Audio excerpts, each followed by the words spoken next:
নমস্কার বন্ধুরা, মেহুলি রান্নাঘরে সবাইকে স্বাগত।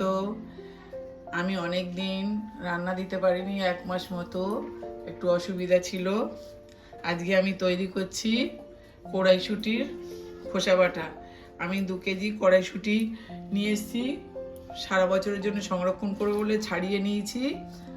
আর খোলাটা আমি নিয়ে নিয়েছি, খোলাটা বাটার করব। আমি মিক্সিতে এই খোলাটা দিয়ে দেবো।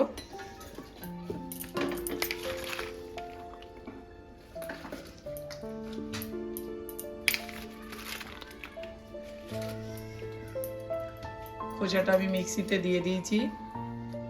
এটাকে আমি আর 100 গ্রাম চিংড়ি মাছ নিয়েছি। আমি এই চিংড়ি মাছটাকে খোলা ছাড়িয়ে নিয়েছি, এর সঙ্গে দিয়ে আমি বেটে নেব।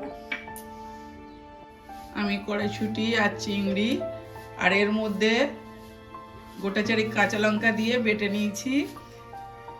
এবার আমি কড়াটা গরম বসিয়ে দিয়েছি, তেল দিয়ে দেবো। তেল দিয়ে আমি তেলের মধ্যে কালো জিরে ফোড়ন দেবো,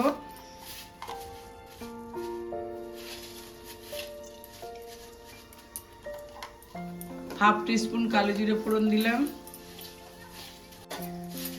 কালো জিরেটা একটু ভাজা হয়ে এলে আমি এর মধ্যে দিয়ে দেবো 4 থেকে 5টা কোয়া রসুনের থেতে।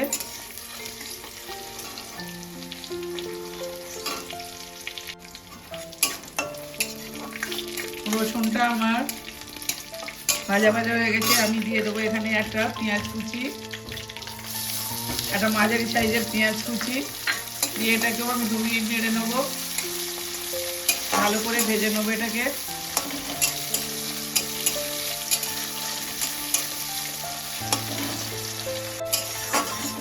পেঁয়াজটা দিয়ে আমি একটু ভালো করে ভেজে নেব।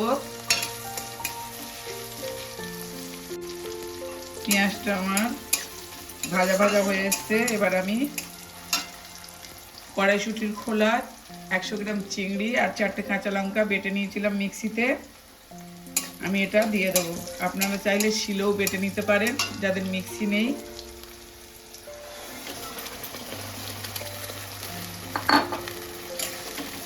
দিয়ে আমি এটাকে এবার ভালো করে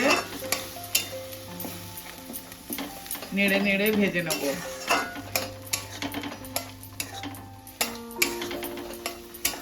এটাকে আমি মিনিট 5-7 ভালো করে নাড়বো। নেড়ে দেখাচ্ছি কত সুন্দর হয়েছে। অনেকটা জল আমার শুকিয়ে এসছে। এবার আমি এর মধ্যে একটু দিয়ে দেবো নুন পরিমাণ মতো,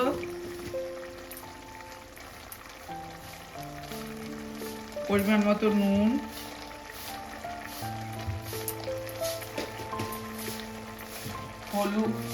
হলুদ দেবো,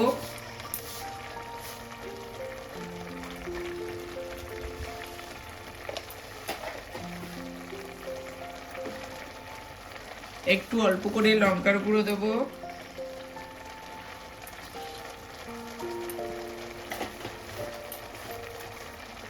হাফ টিস্পুন মতো দিলাম লঙ্কার গুঁড়ো, আর একটু চিনি দিয়ে দেবো।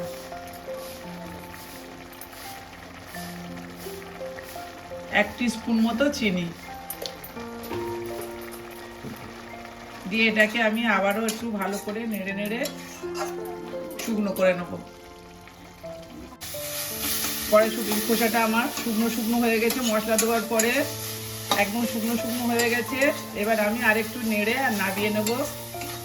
দেখুন একদম শুকনো হয়ে গেছে, কত সুন্দর। এইভাবে আপনারা বাড়িতে কড়াইশুঁটির খোসা বাটা ফেলে না দিয়ে কচি খোসাগুলো বেটে খাবেন, খুবই টেস্টি হয়। আর যদি ভালো লাগে একটা লাইক কমেন্ট শেয়ার করে দেবেন। নতুন বন্ধুরা সাবস্ক্রাইব করে পাশে থাকবেন। আমি অনেকদিন তো এবার ভিডিও দিইনি। দেখুন আমার হয়ে গেছে। এবার আমি এটাকে নাবিয়ে নেবো, গ্যাসটা অফ করে দেবো।